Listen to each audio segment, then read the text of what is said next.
বিখ্যাত গানের সেই লাইনটা মনে আছে, মানুষ মানুষের জন্য, জীবন জীবনের জন্য। একটু সহানুভূতি কি মানুষ পেতে পারে না? তবে নিত্যদিনের জীবনে আশেপাশে এমন কিছু কিছু ঘটনা ঘটে যায় যেখানে একটা প্রশ্ন উঠে আসে, সত্যি কি মানুষ মানুষের জন্যে? ভাবছেন কেন বলছি এ কথা? কারণ এই রাজ্যেরই এক জেলায় ধরা পড়ল এক অমানবিকতার ছবি।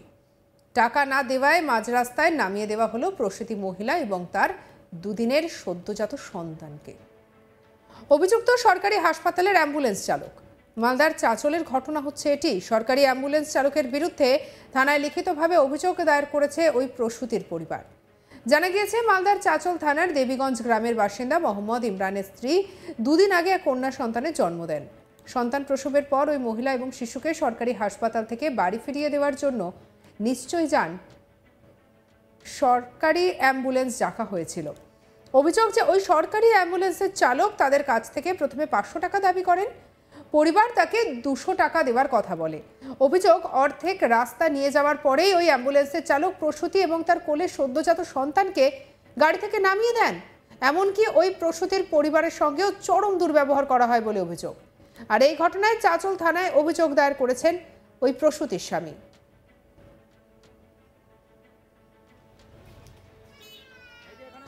প্রসূতির স্বামী মোহাম্মদ খাতুন কি বলছেন শুনবো।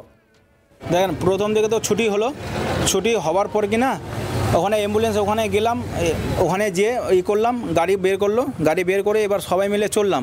এবার সবাই মিলে চড়ার পর তারপরে গাড়ি স্টার্ট করলো, স্টার্ট করার পর বলছে যে বলে এবার টাকা লাগবে বলে। আমি কত বলছে 200 টাকা দাও। বলছে 200 টাকা কিসের? বলে মিষ্টি কেন? ঠিক আছে, সবাই দিচ্ছে, আমাদেরকেও দিতে হবে। ও ঠিক আছে বলছে চলো ওখানে বাড়িতে, চলো ওখানে বাড়িতে যেয়ে টাকাটা দিব। বলছে না বেলে, গাড়ি বেলে এক পা বেলে এখান থেকে বেলে যাবে না, টাকাটা না দিলে বেলে। গাড়ি সঙ্গে সঙ্গে বন্ধ করে দিল। বন্ধ করে দেওয়ার পর বলছে টাকা দাও, নাহলে বেলে গাড়ি যাবে না। তারপরে যখন দেখি ফ্যামিলি আছে, বাচ্চা আছে, অসুস্থ আছে, দিতে হবে, লাস্টে সঙ্গে সঙ্গে টাকাটা বের করে দিলাম। যে তারপর তো অন্য রুট দিয়ে নিয়ে চলে যাচ্ছে। তারা বলছে দাদা কথা তো হয়েছিল শীতলপুর দিয়ে নিয়ে যাওয়ার, গৌরিয়া, তো আপনি এদিক দিয়ে নিয়ে যাচ্ছেন কেন? তারপরে বলছে না বেলে তোমার কথা হিসাবে বেলে আমি বেলে চলবো না বেলে, তোমার কথা হিসাবে বেলে আমাকে বেলে চলতে হবে না, আমার যেটা মালিক বলেছে সেটাই বেলে আমি শুনবো বেলে। কত টাকা চেয়েছিল আপনার কাছ থেকে? আমার প্রথমে তো 200 টাকা চেয়েছে, তারপরে বলছে যে এদিক দিয়ে যাবো না ওদিক দিয়ে যাবো, তো ওদিক দিয়ে গেলে বেলে আরো বেলে 500 টাকা বেলে লাগবে বেলে। কিন্তু ওরা তো টাকা নিতে পারে না, টাকা নিতে পারে না, ওটা সরকারি পরিষেবা, ওদেরকে কিলোমিটার হিসাবে টাকা দেয়। ওরা কোন হিসাবে টাকা দেয়? 200 টাকাটা হচ্ছে বেশি, কিন্তু ওরা কোন হিসাবে ওরা টাকাটা নেয়? কিন্তু আমরা মিষ্টি খাওয়ার জন্য 200 টাকা দিলাম, চল বাচ্চা হলো মিষ্টি খাওয়ার জন্য দিলাম। তারপরেও আপনাদের সঙ্গে এইভাবে দুর্ব্যবহার। বলছে গাড়ি থেকে নামিয়ে দিল, গাড়ি থেকে বাচ্চা আছে, 3টা মেয়ে মানুষ আছে, 3টা মেয়ে মানুষকে নামিয়ে দিল। বলছে সব কিছু জিনিসপত্র নামাম না বেলে, ধাক্কা মেরে বেলে বের করে দিব বেলে। গাড়ির নাম্বার আছে। গাড়ির নাম্বার কি আছে? হ্যাঁ, গাড়ির নাম্বারটা দাঁড়ান বের করছি। গাড়ির নাম্বারটা আছে 48, এখানে ছবিটা আছে। এই রাস্তাটা এত খারাপ রাস্তা দাদা, এমনি ডেলিভারি হয়েছে কালকেই দাদা, এই রাস্তা দিয়ে কেমনি যাওয়া সম্ভব আছে? আমি বললাম যে এদিক দিয়ে আরও ঘোরা হবে, এদিক দিয়ে শীতলপুর দিয়ে শর্টকাট হবে, কিন্তু এদিক দিয়ে না যায়, এদিক দিয়ে আরও যাচ্ছে। রাস্তা খারাপ অবস্থায়, রুগীটাকে নিয়ে যাওয়া যাবে না। কিন্তু নিজের হ্যান্ডামো, মানে প্রথম থেকে এমন হ্যান্ডামোগিরি করছে আর কথা বলছে, বেশি টাকা দিলেও চলে যেত, টাকা করছে। আর প্রথম থেকে খুব খারাপ ব্যবহার করেছে। ও সবসময় হুমকি নিয়ে কথা বলছে। আর আমাকে ওখানে নামিয়ে আমি 2টা কথা বলতে গেলাম, তো আমাকে ধসে মারতে। অন্যদিকে প্রসূতির শাশুড়ি পুতলি খাতুন কি বলছেন শুনবো। দেখেন, প্রথম দিকে তো ছুটি হলো, ছুটি হওয়ার পর কি না ওখানে রেফার হওয়ার পরে হসপিটাল থেকে আমাদের ছুটি হলো রুগীর। তারপরে আমরা কাগজগুলো জমা করলাম, ছুটির কাগজটা, আর বলে দিলাম যে শীতলপুর হয়ে আর গৌরিয়ায় যাবে আমাদের গাড়ি, আমরা শীতলপুরে নেমে যাব, আর ওখান থেকে রুগী আমাদের গৌরিয়া যাবে বলে দেওয়া হলো। বলে ঠিক আছে। আর গেট থেকে কিছুক্ষণ মানে আগে গিয়ে বলছে যে 200 টাকা দাও, তারপরে যাব আমরা। তো বলছি চলো না, ওখানে পৌঁছে তারপর দিচ্ছি। বলছে না, আগে আমাকে টাকা দাও। তো তারপরে গাড়ি বন্ধ করে দিল। তারপর ছেলেকে বললাম তো দিয়ে দাও, দিতে তো হবে, এখানে দিল ওখানে দিল, দিতে হবে। তারপর 200 টাকা দিয়ে দিল আমার ছেলেটা। দেওয়ার পরে আমরা বলছি যে একটা ওষুধ নিতে হবে বাবু, স্ট্যান্ড দিয়ে চলো। আমাদের বাচ্চাটা 4 তলায় ছিল, এনসিইউতে ছিল, ওতে 1 ঘন্টা থেকে তারপরে একটা ওষুধ লিখে দিয়েছে, আর একটা ওখান থেকে ফ্রি দিয়েছে। আর বলছে না আমার গাড়ি দাঁড়াবো না, কোথাও যাবো না আমি বলে দাঁড়াবো না এখানে। আর বলছে শীতলপুর হয়ে চলো, বলছে না যাবো না, আরও টাকা লাগবে, নাহলে যাবো না, 200 টাকায় যাবো না, আরও টাকা দাও তারপরে যাবো। এটা কোন অ্যাম্বুলেন্স? 102? 100 হাসপাতালে হাসপাতাল থেকে আমরা ফ্রি পেয়েছি, ওটা নাম্বারিং আছে। নাম্বার আছে দাদা, নাম্বার আছে। আচ্ছা, তো বলছি কত টাকা চেয়েছিল? ও বলছিল যে 500 টাকা আমাকে দাও।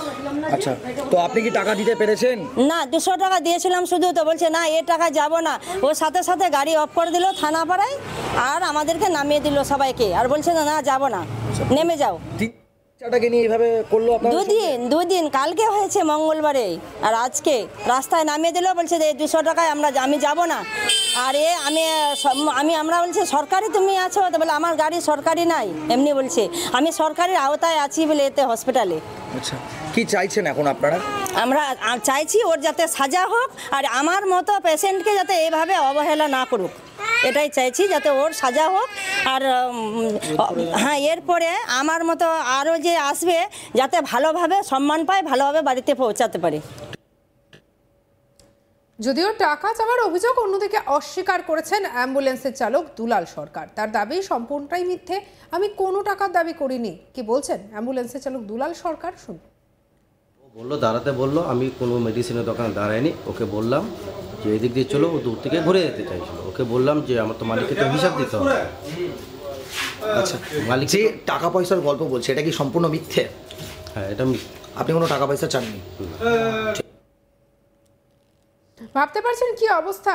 সত্যি যেন একেবারে অমানবিকতা চরম জায়গায় পৌঁছে গেছে। তবে এই ঘটনা কিন্তু একেবারেই নতুন নয়। আমরা এর আগেও এমন একটি ঘটনা দেখেছিলাম। সেই ঘটনার ক্ষেত্রেও দেখা গিয়েছিল একইভাবে অ্যাম্বুলেন্স চালক সদ্যজাত এবং তার মাকে রাস্তায় নামিয়ে দিয়ে চলে গেছিলেন। আর নতুন করে আরও এমনই একটা ঘটনা যেন চোখে আঙুল দিয়ে দেখিয়ে দিল মানুষ কি আজকাল মানুষের পাশে দাঁড়াতে ভুলে গেছেন। সরকারি অ্যাম্বুলেন্সের চালকদের এমন ধরনের ঘটনা সত্যিই যেন সমাজের একটা কঙ্কালসার চেহারাকে চোখের সামনে তুলে ধরছে। প্রসূতির স্বামী মোহাম্মদ খাতুন তিনি ঠিক কি বলেছেন শোনাবো আপনাদের আরও একবার। দেখেন, প্রথম দিকে তো ছুটি হলো, ছুটি হওয়ার পর কি না ওখানে অ্যাম্বুলেন্স, ওখানে গেলাম, ওখানে যেয়ে করলাম, গাড়ি বের করলো, গাড়ি বের করে এবার সবাই মিলে চললাম। এবার সবাই মিলে চড়ার পর তারপরে গাড়ি স্টার্ট করলো, স্টার্ট করার পর বলছে যে বলে এবার টাকা লাগবে বলে। আমি কত? বলছে 200 টাকা দাও। বলছে 200 টাকা কিসের? বলে মিষ্টি কেন? ঠিক আছে, সবাই দিচ্ছে, আমাদেরকেও দিতে হবে। ও ঠিক আছে, বলছে চলো ওখানে বাড়িতে চলো, ওখানে বাড়িতে যেয়ে টাকাটা দিব। বলছে না বেলে, গাড়ি বেলে এক পা বেলে এখান থেকে বেলে যাবে না, টাকাটা না দিলে বেলে। গাড়ি সঙ্গে সঙ্গে বন্ধ করে দিল। বন্ধ করে দেওয়ার পর বলছে টাকা দাও, নাহলে বেলে গাড়ি যাবে না। তারপরে যখন দেখি ফ্যামিলি আছে, বাচ্চা আছে, অসুস্থ আছে, দিতে হবে, লাস্টে সঙ্গে সঙ্গে টাকাটা বের করে দিলাম। যে তারপর তো অন্য রুট দিয়ে নিয়ে চলে যাচ্ছে। তারা বলছে দাদা কথা তো হয়েছিল শীতলপুর দিয়ে নিয়ে যাওয়ার গৌরিয়া, তো আপনি এদিক দিয়ে নিয়ে যাচ্ছেন কেন? তারপরে বলছে না বেলে তোমার কথা হিসাবে বেলে আমি বেলে চলবো না বেলে, তোমার কথা হিসাবে বেলে আমাকে বেলে চলতে হবে না, আমার যেটা মালিক বলেছে সেটাই বেলে আমি শুনবো বেলে। কত টাকা? সঙ্গে রাখুন আজ তাক বাংলার ইউটিউব চ্যানেলকে লাইক, কমেন্ট, শেয়ার, সাবস্ক্রাইব করতে ভুলবেন না।